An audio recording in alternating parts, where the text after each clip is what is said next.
Salut tout le monde, c'est Droid Knight. Aujourd'hui on se retrouve pour une nouvelle vidéo pour la review du chapitre 1006 de One Piece qui est sorti aujourd'hui. Aujourd'hui, One Piece a le droit d'être sur la couverture du Shonen Jump. On y voit Luffy, Law et Kid.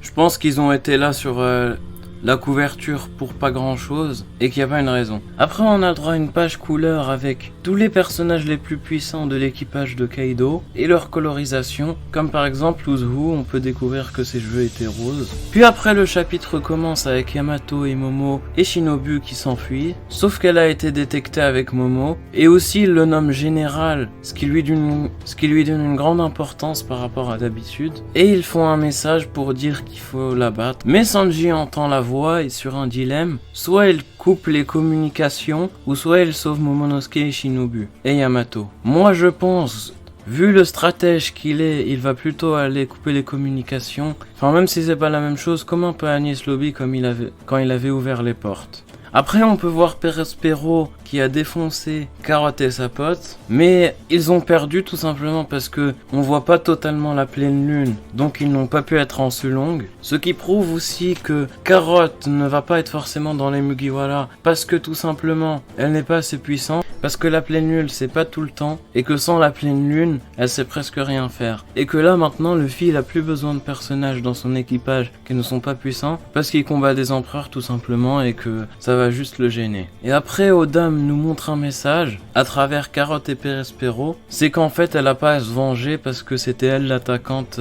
à Whole Cake Island, et que c'est plutôt à eux de se venger parce qu'ils se sont fait attaquer. Après on peut voir Chopper qui essaye de se dépêcher pour faire l'antidote, mais c'est un peu trop tard parce que les autres et les flammes bleues elles marchent plus trop. Et on peut voir X-Drake et Hyogoro le fleuri qui a sa forme comme à l'époque d'Oden, mais le truc c'est qu'Hyogoro commence à se transformer en démon et dit à un de ses samouraïs de l'exécuter s'il commence à être dans le mauvais côté. Et il finit ses paroles avec une attaque Kouai Doatsu. Et après on peut voir Marco dans toute sa badassitude qui combat Queen et King en même temps, même s'il galère comme c'est des secondes empereurs. On peut voir aussi que Marco a une plus grosse puissance qu'un second empereur, même s'il peut pas être aussi puissant qu'un Yonko bien sûr, mais il a une supériorité quand même. Et aussi on peut le voir dans des poses sublimes qui font trembler tous les fans. Et le chapitre finit sur Hyogoro qui est en train de se faire exécuter. J'ai un peu le seum qui meurt quand même. Donc voilà tout, c'est la fin de la review du chapitre. Ce chapitre il a franchement été bien, la composition était super par rapport aux autres qu'on avait avant. Mais le seul problème c'est la qualité du dessin qui baisse, soit à cause des assistants qui prennent plus le rythme, ou soit à cause d'Oda qui est malade, enfin plutôt pour sa santé. Mais après on espère que ça va s'améliorer. Donc si vous aimez mes reviews et que vous en voulez d'autres, abonnez-vous, likez la vidéo.